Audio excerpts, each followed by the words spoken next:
বর্তমানে বাংলাদেশে অনলাইন জুয়া একটি বড় সমস্যা হিসেবে দেখা দিয়েছে, যেখানে অনেক মানুষ আর্থিকভাবে ক্ষতিগ্রস্ত হচ্ছে। অনলাইন জুয়া সহজলভ্য হওয়ায় মোবাইল ফোন এবং ইন্টারনেটের মাধ্যমে অতি দ্রুত প্রসার লাভ করছে। আমরা কিন্তু সবাই প্রবলেমটাকে বাইপাস করে যাচ্ছি, আমরা দেখছি না দেখার ভান করে যাচ্ছি। এতে অনেক মানুষ জুয়া খেলে সর্বস্ব হারাচ্ছে এবং পরিবারের মধ্যে অর্থনৈতিক সংকট সৃষ্টি হচ্ছে। অনেকেই নিজেদের নিয়ন্ত্রণ হারিয়ে ফেলে প্রচুর অর্থ খরচ করে ফেলছে। বাংলাদেশে জুয়া অবৈধ, তবে অনলাইন প্ল্যাটফর্মগুলোতে জুয়া বিজ্ঞাপন দেখে মনে হবে যেন টাকা আকাশ থেকে পড়ে। বর্তমানে ফেসবুক অথবা ইউটিউবে ঢুকলে এমন কিছু বিজ্ঞাপন সামনে আসে যা দেখলে যে কেউ জুয়া খেলতে ইচ্ছা পোষণ করবে। বর্তমান অন্তর্বর্তীকালীন সরকার ডক্টর ইউনূস, ক্রিকেটার সাকিব আল হাসান সহ অন্যান্য বিখ্যাত ব্যক্তিদের জড়িয়ে অনলাইন জুয়ার বিজ্ঞাপন এমনভাবে উপস্থাপন করা হচ্ছে যেন যে কেউ বিশ্বাস করতে বাধ্য হয়। ছেলেরা দেশের বর্তমান বিপর্যয়ের কারণে আমি একটি নতুন অ্যাপ্লিকেশন তৈরি করার সিদ্ধান্ত নিয়েছি। ক্রেজি টাইম এটি একটি নিরাপদ অ্যাপ্লিকেশন যা সহজ নিবন্ধনের মাধ্যমে কাজ করে। এসব ভিডিওতে অত্যাধুনিক এডিটিং সফটওয়্যার ব্যবহার করে ভিডিও অডিওকে এত নিখুঁতভাবে তুলে ধরা হয় যে মানুষ সহজেই বুঝতে পারে না এগুলো ভুয়া।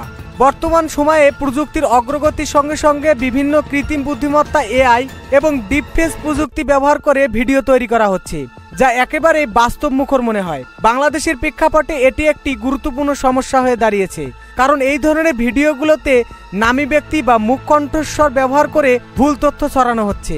এই ধরনের ভিডিওগুলো সমাজে বিভ্রান্তি সৃষ্টি করে এবং মানুষকে প্রতারিত করার একটি অন্যতম হাতিয়ার হয়ে উঠেছে।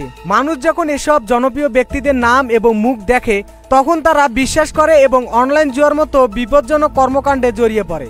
এমনকি বাংলাদেশের জনপ্রিয় সব টিভি চ্যানেলের লোগো ব্যবহার করে এসব অনলাইন জুয়ার বিজ্ঞাপন প্রচার করা হয়, যে বিজ্ঞাপনগুলোতে দেখা যায় সংবাদ পাঠকরা জুয়া খেলার জন্য আগ্রহ বাড়িয়ে দিচ্ছে এবং এই ভিডিওগুলো এমন নিখুঁতভাবে তৈরি করা হচ্ছে যাতে বোঝা না যায় যে এটি এডিটিং করা হয়েছে। মোহাম্মদ ইউনূস বাংলাদেশের বাসিন্দাদের জন্য জরুরি সংবাদ ঘোষণা করেছেন।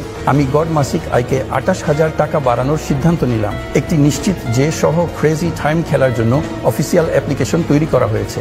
এতে করে যে কোনো সহজ সরল মানুষ সহজেই এই ধরনের জুয়ার ওয়েবসাইটগুলোতে প্রবেশ করে এবং হাজার হাজার টাকা থেকে শুরু করে লক্ষ লক্ষ টাকা পর্যন্ত হারাচ্ছে।